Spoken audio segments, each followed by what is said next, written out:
দেউতাক হৈ এক অনন্য জীৱনৰ সুখৰ আনন্দ লাভ কৰিছে ভাস্কৰ বৰুৱাই। হয় বন্ধু-বান্ধৱীসকল, আপোনালোকে ঠিকেই শুনিছে। পিতৃ হোৱা ভাস্কৰ বৰুৱাৰ জীৱনলৈ নামিছে এক সুখৰ বাৰ্তা। 23 ডিচেম্বৰ তাৰিখে ভাস্কৰ বৰুৱা এটি কন্যা সন্তানৰ পিতৃ হয়। পিতৃ-মাতৃৰ সুখ লাভ কৰা ভাস্কৰ বৰুৱা আৰু অভিনেত্ৰী বৰষাৰাণী বিষয়াৰ জীৱনৰ এক নতুন সুৰুজৰ উদয় হৈছে। দুয়োৰে জীৱনলৈ এক নতুন কিৰণ আনিছে তেওঁলোকৰ কন্যা সন্তানটিয়ে।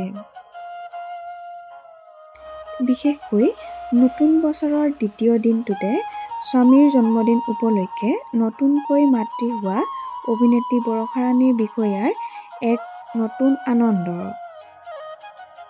মাতৃ হোৱা অভিনেত্ৰী বৰষাৰাণী বিষয়াক স্বামীৰ জন্মদিনত অত্যন্ত সুখী হোৱা দেখিবলৈ পোৱা গ'ল।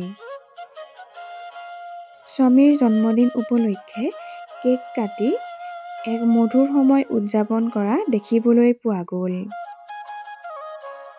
অভিনেত্ৰীগৰাকীয়ে স্বামীলৈ লিখিছে, হেপী বাৰ্থডে দেউতামণি, wish you a very happy birthday my life my strength my world. পিতৃ-মাতৃ হোৱা ভাস্কৰ বৰুৱা আৰু বৰষাৰাণী বিষয়াই কণমানিজনীৰ সৈতে কটাইছে এক মধুৰ সময়।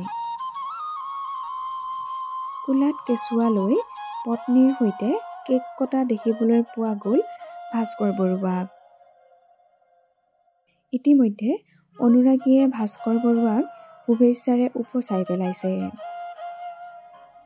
আমাৰ চেনেলৰ তৰফৰ পৰাও ভাস্কৰ বৰুৱালৈ জন্মদিনৰ অলেখ শুভকামনা আৰু শুভেচ্ছা জনোৱা হ'ল।